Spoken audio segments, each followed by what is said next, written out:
നമ്മുടെ ചൂരിദാറിൻ്റെ ഒക്കെ നെക്ക് നമുക്ക് അതായത് വി നെക്കായും സ്ക്വയറിനൊക്കെ തയ്ച്ചു കഴിഞ്ഞാൽ ഈ ഒരു കോണ് വശം നല്ല വൃത്തിയോടുകൂടി കിട്ടില്ല പലർക്കും.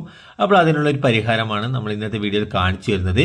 അപ്പോൾ നമ്മൾ സാധാരണ തയ്ക്കുന്നത് പോലെ തന്നെ നമ്മുടെ നെക്കിൻ്റെ പീസ് വെച്ച് നമ്മൾ ഇവിടെ ഇതുപോലെ തയ്ച്ചെടുക്കും. അതായത് സ്ക്വയറിനൊക്കെ ആണെങ്കിലും വി നെക്കാണെങ്കിലും നമുക്കിവിടെ ഈ ഒരു രീതിയിൽ തയ്ച്ചെടുക്കാം. അപ്പോൾ നിങ്ങൾക്കിത് കാണിച്ചു തരുവാൻ വേണ്ടി ഒരു പീസിൽ നമ്മൾ ചെയ്യുകയാണ്. നമ്മൾ ഇതുപോലെ നമ്മുടെ സ്ക്വയറിൽ ഇതുപോലെ തയ്ച്ചെടുത്തതിന് ശേഷം അപ്പോൾ നമുക്കിവിടെ ആവശ്യമുള്ള തുന്നത്തുണി വെച്ച് ബാക്കി ഭാഗം നമ്മൾ കട്ട് ചെയ്ത് മാറ്റാം. ഇനി നമുക്ക് ഇവിടെ ഈ ഒരു കട്ടിങ് കൊടുക്കുന്ന സമയത്ത് കണ്ടോ, നമുക്ക് ആ ഒരു സ്റ്റിച്ചിന് ടച്ച് ചെയ്ത് വരുന്ന രീതിയിൽ നമ്മൾ ഇതുപോലെ കട്ടിങ് കൊടുക്കുക.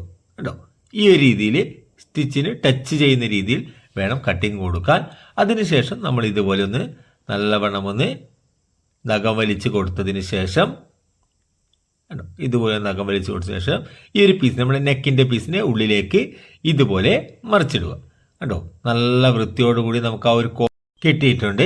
നേരത്തെയുള്ള ആ ഒരു പീസിൽ കറക്റ്റ് കട്ടിങ് വരാത്തത് കൊണ്ടാണ് നമുക്കത് ആ ഒരു കോണ് കറക്റ്റ് കിട്ടാതിരുന്നത്. അപ്പോൾ വീഡിയോ ഉപകാരപ്രദമായിട്ടുണ്ടെങ്കിൽ ചാനൽ ഒന്ന് സബ്സ്ക്രൈബ് ചെയ്യുക, വീഡിയോ ഒന്ന് ലൈക്ക് ചെയ്യുക.